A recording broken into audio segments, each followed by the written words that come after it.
বিসমিল্লাহির রহমানির রহিম। সম্মানিত ভিউয়ার্স, আসসালামু আলাইকুম।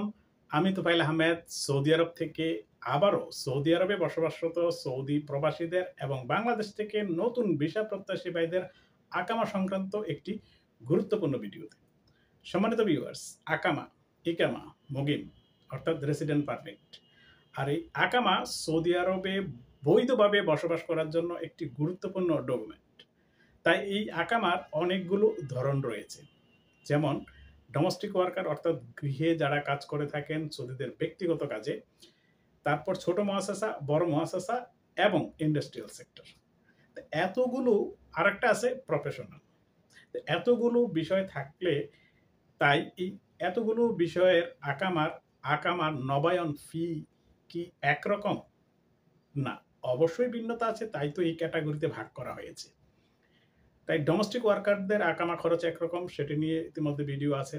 ছোট মুআসাসার আকামা খরচ ইতিমধ্যে আমি ভিডিও করেছি এবং ইন্ডাস্ট্রিয়াল সেক্টর নিয়েও ভিডিও আছে। আজ আপনাদের সামনে আলোচনা করব যে বড় মুআসাসার আকামার খরচ কত।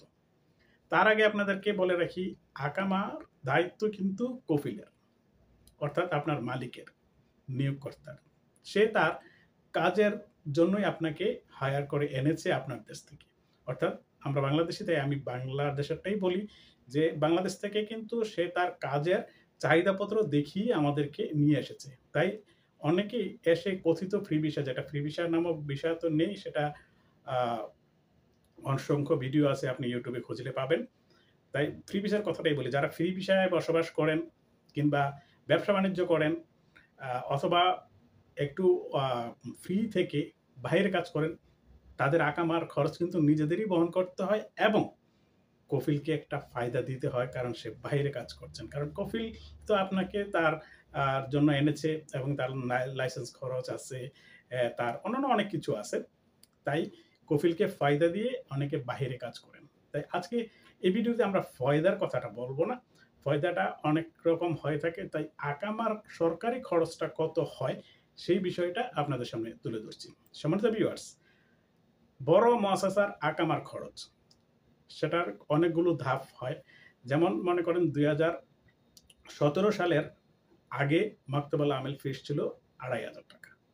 তারপরে 17 সালে নতুন নিয়ম করলো যে 17 সালে দিতে হবে প্রতি মাসে 400, 18 সালে 600, 19 সালে 800।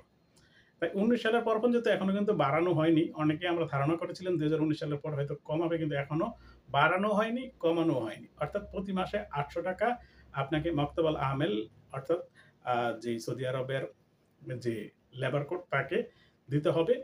সেটা যদি আপনি 800 পূরণ 12 দেন তাহলে কত আসে? 9600। এবার আসেন জাওয়াজাত। জাওয়াজাত হচ্ছে সৌদি আরবের পাসপোর্ট ডিপার্টমেন্ট জাওয়াজাত ফি হচ্ছে 650 রিয়াল। তাহলে আর হলো যে ইন্স্যুরেন্স, আপনার আকামা করার জন্য পূর্ব শর্ত হচ্ছে আপনার হেলথ ইন্স্যুরেন্স। এই হেলথ ইন্স্যুরেন্স কত টাকা? হেলথ ইন্স্যুরেন্স 3টে ভাগে ভাগ হয়, বড়, মাঝারি এবং ছোট। সেটা বয়সের উপর নির্ভর করে। সেটা আপনার সৌদি আরবে যেহেতু কাজের নিয়ম হচ্ছে 23 থেকে, তাই 23 থেকে 39 পর্যন্ত ছোট, এবং 39-এর পর থেকে 50 পর্যন্ত মাঝারি, 50-এর উপরে যারা, তারা হচ্ছে বড়। তাই বড় হেলথ ইন্স্যুরেন্সের টাকা আছে বেশি, মাঝারিদের মাঝারি, ছোটদের ছোট। তাই সেটাকে অ্যাভারেজ যদি কোম্পানি ভেদে 5 থেকে 600 রিয়াল চায়, সেটা আপনার উপরে নির্ভর। অনেকে 200-250 দিয়েও করে, আবার অনেকে কফিলে সে টাকাটা বাঁচানোর জন্য কম্পিউটারে শাসা নামায় বলে এটা অনলাইনে শো করলেই হলো, সেটাও করে। তবে এটা আমি মনে করি যে আপনার জন্য করা গুরুত্বপূর্ণ, কারণ আমরা কাজ করি। তাই কাজের সময় কোথায় কখন অ্যাক্সিডেন্ট ঘটে, আপনি অসুস্থ হতে পারেন, তাই সেটা সরকারি আপনার এই অনেকটা খরচ, চিকিৎসা খরচ বহন করবে। তাই সেখানে 500 থেকে 700 রিয়াল যায়। তো অ্যাভারেজ 500 রিয়ালও ধরেন। তারপর এই হচ্ছে আপনার ইকামা নবায়নের সরকারি খরচ। এবার আপনি যদি কোথাও কাফালা হন, তাহলে এখানে যদি প্রথমবার কাফালা হয়ে থাকেন, তাহলে সেখানে আরও 2000 রিয়াল বাড়বে। আর কাফালা হতে গিয়ে যদি আপনার আকামা আগে এক্সপায়ার্ড হয়ে থাকে, একবার হলে 500 রিয়াল, একাধিক দুবার হলে 1000 রিয়াল। সেটি আপনি জানেন আপনার কি এক্সপায়ার্ড না ছিল না। যদি এক্সপায়ার্ড প্রথমবার হয় 500 রিয়াল, দ্বিতীয়বার হলে 1000 রিয়াল, সেটা যোগ করুন। তারপর এই যে কাফালার কথা বললাম, কাফালা প্রথমবার যদি হয়ে থাকেন আপনি, অর্থাৎ আপনি কফিল পরিবর্তন করে থাকেন প্রথমবার, তাহলে 2000 রিয়াল, দ্বিতীয়বার হলে 4000 রিয়াল, তৃতীয়বার হলে 6000 রিয়াল, তারপরে প্রতিবারের জন্য 6000ই।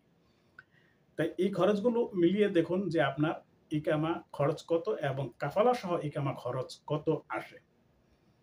সম্মানিত ভিউয়ার্স, অনেকে এটা তো সরকারি ফি।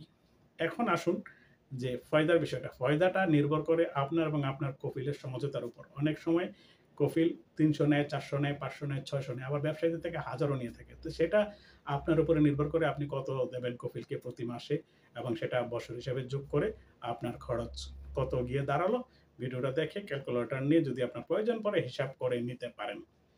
তাই সম্মানিত ভিউয়ার্স, যারা আমেল আইডি ভিসায় বড় মুআসাসায় বাংলাদেশ থেকে আসতে চাচ্ছেন সেটা দেখে নিন, এবং সৌদি আরবে যারা আছেন কাফালা হতে চান তারাও ভিডিওটা দেখতে পারেন, হিসাব করে নিতে পারেন আপনার কত খরচ হতে পারে এবং কত খরচ হবে।